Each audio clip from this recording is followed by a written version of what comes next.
ನನಗಂತೂ ಯಾವಾಗ ಯಾವ ಥರ ಹಸ್ವಾಗುತ್ತೆ ಅಂತಲೇ ಹೇಳೋದಕ್ಕಾಗಲ್ಲ. ಹಾಯ್ ಎಲ್ರಿಗೂ ನಮಸ್ಕಾರ, welcome to my mini vlog. ಇವತ್ತು ಬೆಳಗ್ಗೆ ಟಿಫನ್ಗೆ ಅಂತಂದ್ಬಿಟ್ಟು ರೊಟ್ಟಿ ಮಾಡಿ ಇಟ್ಬಿಟ್ಟು ನೀರು ಬೇರೆ ಬಿಟ್ಟಿದ್ರು, ಇಟ್ಕೊಬೇಕಿತ್ತು.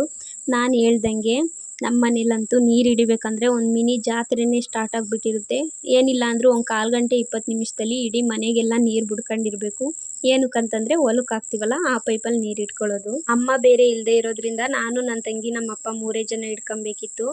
ನಮ್ಮಮ್ಮ ಇದ್ರೆ ಏನು ಮಾಡ್ತಾರೆ, ಬೇಗ ಬೇಗ ಇಟ್ಕೊಬೇಕು, ನೀರು ವೇಸ್ಟ್ ಆಗ್ತವೆ ಅಂತ ಗಾಬರಿ ಮಾಡಿಬಿಟ್ಟೆ ಅರ್ಧ ಟೆನ್ಷನ್ ಆಗಿಬಿಟ್ಟಿರುತ್ತೆ. ಅದಕ್ಕೇ ಬೇಗ ಸಾಗೋದೇ ಇಲ್ಲ ನೀರು ಇಟ್ಕೊಳ್ಳೋದು ಅಂತ ಅನಿಸುತ್ತೆ. ನೀರೆಲ್ಲ ಹಿಡಿದು ಒಂದು 10 ನಿಮಿಷ ರೆಸ್ಟ್ ಮಾಡ್ಕೊಂಡು ಅಡುಗೆ ಮಾಡೋಣ ಅಂತಂದ್ಬಿಟ್ಟು ಬಂದೆ.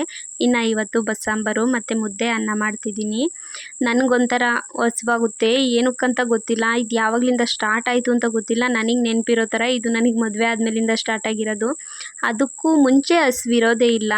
ಫ್ರ್ಯಾಕ್ಷನ್ ಆಫ್ ಸೆಕೆಂಡಲ್ಲಿ ಹಸಿವು ಸ್ಟಾರ್ಟ್ ಆಗಿಬಿಡುತ್ತೆ. ಕೈ ಕಾಲೆಲ್ಲ ಶಿವರಿಂಗ್ ಆಗುತ್ತೆ, ಮೈಯೆಲ್ಲ ಬೆವರೋಕ್ಕೆ ಸ್ಟಾರ್ಟ್ ಆಗಿಬಿಡುತ್ತೆ. ಏನಕ್ಕೆ ಈ ಥರ ಆಗುತ್ತೆ ಅಂತ ನನಗಂತೂ ಗೊತ್ತಿಲ್ಲ. ಆ ಥರ ಸ್ಟಾರ್ಟ್ ಆದ ತಕ್ಷಣ ನಾನೇನಾದರೂ ತಿಂದುಬಿಡಬೇಕು, ಇಲ್ಲಾಂದರೆ ತಡ್ಕೊಳ್ಳೋದಕ್ಕಾಗೋದೇ ಇಲ್ಲ. ಅದೇ ಥರ ಇವತ್ತು ಆಗಿಬಿಡ್ತು. ಅಡುಗೆ ಎಲ್ಲ ಮಾಡಿಟ್ಬಿಟ್ಟು ನೀರೊಲೆ ಕಚ್ಚೋಣ, ಪಾಪುಗಿನ್ನೂ ಸ್ನಾನ ಮಾಡಿಸಿರಲಿಲ್ಲ ಅಂತಂದ್ಬಿಟ್ಟು ಕಚ್ಚೋಣ ಅಂತ ಹೋದೆ. ಸಡನ್ನಾಗಿ ಈ ಥರ ಸ್ಟಾರ್ಟ್ ಆಗಿಬಿಡ್ತು. ಅದಕ್ಕೆ ಊಟ ಮಾಡ್ಕೊಂಡು ಕೂತ್ಬಿಟ್ಟೆ. ಆಮೇಲೆ ಮಾಡ್ಕೊಂಡ್ರೆ ಆಯಿತು ಅಂತ ನನ್ನ ತಂಗಿನೂ ಊರಿಗೆ ಹೋಗ್ತೀನಿ ಅಂತ ಹೊರಡ್ತಿದ್ಲು. ಅಷ್ಟೊತ್ತಿಗೆ ನಮ್ಮಮ್ಮ ಮಂತ್ರಾಲಯದಿಂದ ಬಂದರು. ಪಾಪ ಅವರು ಊರೂರೆಲ್ಲ ಸುತ್ಕೊಂಡು ಬಂದಿದ್ದಾರೆ. ನೆನ್ನೆ ಹತ್ತಿರೋದು ಬಸ್ನ, ಇವತ್ತು ಬಂದು ಇಳಿದಿದ್ದಾರೆ. ಇವತ್ತಿಗಿಷ್ಟೇ, ನೆಕ್ಸ್ಟ್ ವೀಡಿಯೋದಲ್ಲಿ ಸಿಗ್ತೀನಿ. ಬಾಯ್.